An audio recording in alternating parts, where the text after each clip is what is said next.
আর এই ভারতবর্ষের মাটিটাকে এক চামড়া জায়গা নিয়ে যারা দখল করে এ দেশের মুসলমান হিন্দু জৈন খ্রিস্টানদেরকে যারা গোলাম বানিয়েছিল, আজকে সেই জমিনটাকে তাদের কাছ থেকে 57,000 আলেম সমাজ আর তার সাথে আরো অল্প সংখ্যক মুসলমানেরা যোগদান করে তাদেরকে চিরতরে ভারতের মাটি থেকে বহিষ্কার করেছে, বিতাড়িত করে। তারা 1947 সালে 15ই আগস্ট ভারতবর্ষটাকে তাদের কাছ থেকে স্বাধীন করে নিয়েছে। সেই ভারতের মাটিতে মুসলমানদেরকে আজকে নাকি বলে তোমাদের এদেশে থাকা যাবে না। ভাইরা আমার, বন্ধুরা আমার, আবু জাহাল, আবু লাহাব, উতবা, শাইবা, শুবা, মুগীরা এই মাটিতে, এই আরবের মাটিতে যিনি ইসলামের জনক হিসাবে এসেছিলেন তার নামটা কি জোরে বলেন?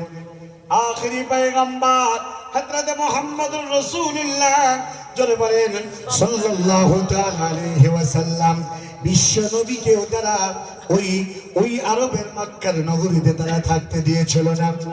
বিশ্ব নবী যেদিন বিদায় হয়ে চলে যাচ্ছেন, বারবার কাবার দিকে ঘুরে ঘুরে তাকায়, কাবাকে বলে, ও কাবা, আমি তোমাকে ছেড়ে গেলাম, বড় ইচ্ছা ছিল তোমার গোলামি করা, তোমার খেদমত করা, তোমার কাছে আল্লাহর ইবাদত করা, তোমার কাছে তারা থাকতে দিল না, আজ বিদায় নিয়ে চলে গেলাম।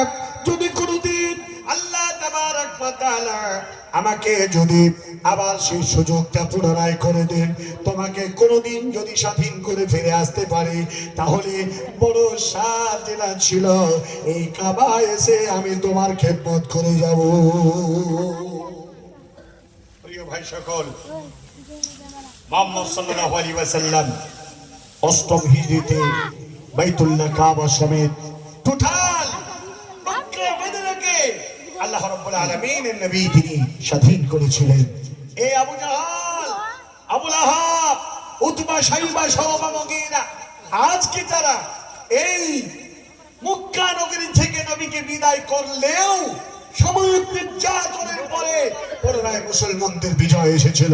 জেনে রাখবেন, আজ ভারতবর্ষের মাটিতে মুসলমানদেরকে যারা বহিষ্কার করতে চায়, মুসলমানদেরকে আল্লাহর জমিন থেকে যারা বিদায় করতে চায়, কোরআনুল কারীমকে যারা নিষিদ্ধ করার ঘোষণা করে, আজ তাদের কি ছলছতনি, তাদের কি পায়তারা, আপনি যা কিছু করছে তারা তা ধ্বংস হয়ে যাবে।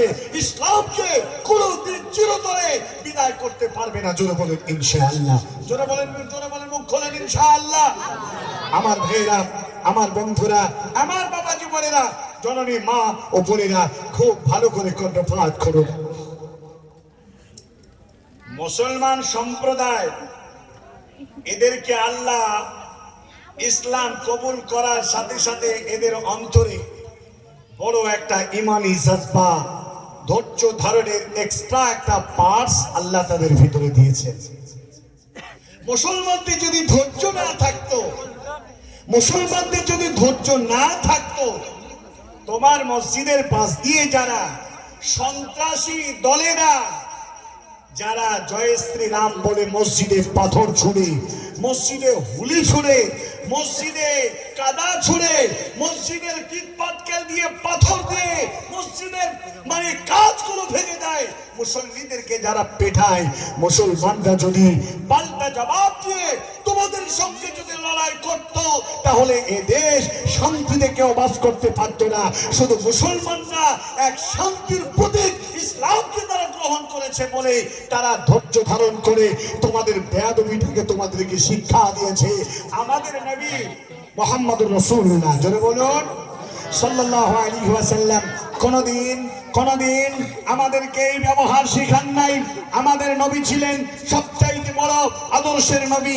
আমাদের নবী ছিলেন সারা পৃথিবীর এক ভদ্র নবী। আমাদের নবীকে আমরা সরাসরি হাজারো বার দরুদের মাধ্যম দিয়ে আমরা স্মরণ করি। জোরে বলেন আল্লাহুম্মা, জোরে বলেন আল্লাহুম্মা সাল্লি আলা মুহাম্মাদি ওয়া আলা আলি মুহাম্মাদ কামা সাল্লাইতা আলা ইব্রাহিম ওয়া আলা আলি ইব্রাহিম ইন্নাকা হামিদুম মাজিদ আল্লাহুম্মা بارك على محمد وعلى آل محمد كما باركت على إبراهيم وعلى آل إبراهيم إنك حميد مجيد কেউ আবার বলে সালাতু সালামু আলাইকা ইয়া রাসূলুল্লাহ, আবার কেউ বলে সালামু আলাইক ইয়া রাসূলুল্লাহ, আবার কেউ বলে ইয়া নবী সালাম আলাইক, ইয়া রাসূল সালাম আলাইক। ও সারা পৃথিবীর বাতিল শক্তি তোমরা জেনে নাও, আজ এ আখির পয়গম্বর হযরত মুহাম্মদ রাসূলুল্লাহ সাল্লাল্লাহু আলাইহি ওয়াসাল্লাম কে আমরা আমাদের হৃদয় দিয়ে স্মরণ করি। আমাদের মাঝে থাকতে পারে বেরেলি, আমাদের মাঝে থাকতে পারে দেওবন্দি, আমাদের মাঝে থাকতে পারে আহলে হাদিস। আমরা আমাদের ইজতিহাদের দিক থেকে বিভিন্ন মাযহাবে বিভিন্ন ভাবে আমরা বিশ্বনবী জনাব রাসূলুল্লাহ সাল্লাল্লাহু আলাইহি ওয়াসাল্লামকে আমরা স্মরণ করি।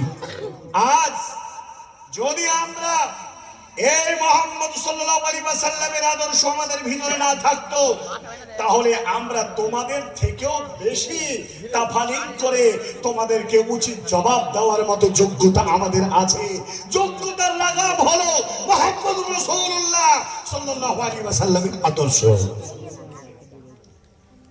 তোমরা কি ভুলে গেছো? তোমরা কি ভুলে গেছো? তোমাদের এক মুসলমান যার নাম হলো মাইকেল এইচ হার্ট, 100 জন মনীষীর জীবনী লিখতে গিয়ে, 100 জন মনীষীর নাম লিখতে গিয়ে একটা সিরিয়াল যখন তৈরি করলো, সূচিপত্র যখন তৈরি করলো, তাহলে কার নামটা 1 নম্বরে দেওয়া যায়? বলেছিল না, যারা পড়েছেন মাইকেল এইচ হার্টের এই দ্য 100 ম্যান লাইফ হিস্ট্রি লিখেছিলেন যে কিতাবটা, এই কিতাবে কার নাম শিরোনামে রাখা যায়? কার নাম 1 নম্বরে লেখা যায়? মাইকেল এইচ হার্ট ভেবে ভেবে ভেবে ভেবে বারবার ভাবনার প্রতীক, বারবার ভাবনার প্রতীকের আঙুলটা শুধু চলে যাচ্ছিল মুহাম্মদ রাসূলুল্লাহ সাল্লাল্লাহু আলাইহি ওয়াসাল্লামের দিকে। ভাইরা আমার, মুহাম্মদ রাসূলুল্লাহ সাল্লাল্লাহু আলাইহি ওয়াসাল্লাম ছাড়া পৃথিবীর যত ঋষি মনীষী ছিল তার চরিত্রের কাছে কেউ পাত্তা পায় না। বিশ্ব নবীর নাম সবচাইতে 1 নম্বর সিরিয়ালে রেখে গেল। বন্ধুরা আমার, শুধু তাই নয়, ইতিহাস তোমরা পড়ো, হাদিস কোরআন যদি তোমাদের না জানা থাকে, ইতিহাস ইন্ডিয়ান হিস্ট্রি, ইসলামিক হিস্ট্রি তোমরা পড়ো। তোমরা কি জানো না আল্লাহর নবীর আদর্শ সারা পৃথিবীকে মুগ্ধ করেছে? আর এই মুগ্ধ করার কারণে সারা পৃথিবীতে ইসলামের বার্তা অতি তাড়াতাড়ি পৌঁছে গেছে। মুসলমানদেরকে তোমরা মেরে হত্যা করে পৃথিবীর মাটি থেকে তোমরা তাদেরকে নিশ্চিহ্ন করতে পারবে না। আল্লাহ রাসূল শুয়ে আছেন একটি গাছের তলায়। মহানবী একটু জিরিয়ে নিব মনে করে একটি গাছের তলায় শুয়ে গেলেন, আর তরবারিটা লটকাই রাখলেন গাছের ডালে। রাসূলুল্লাহ সাল্লাল্লাহু আলাইহি ওয়াসাল্লাম সেই তো অবস্থায় একজন কুফারে মক্কা যার নাম হলো গৌরাস, নবীজির কাছে এসে বলতে শুরু করলো তরবারি খান হাসতে ধরন করে, ইয়া মুহাম্মদ মাইয়ুমনাউকা মিন্নি, আমার হাত থেকে তোমাকে আজকে কে রক্ষা করবে? মুহাম্মদ সাল্লাল্লাহু আলাইহি ওয়াসাল্লামের দিকে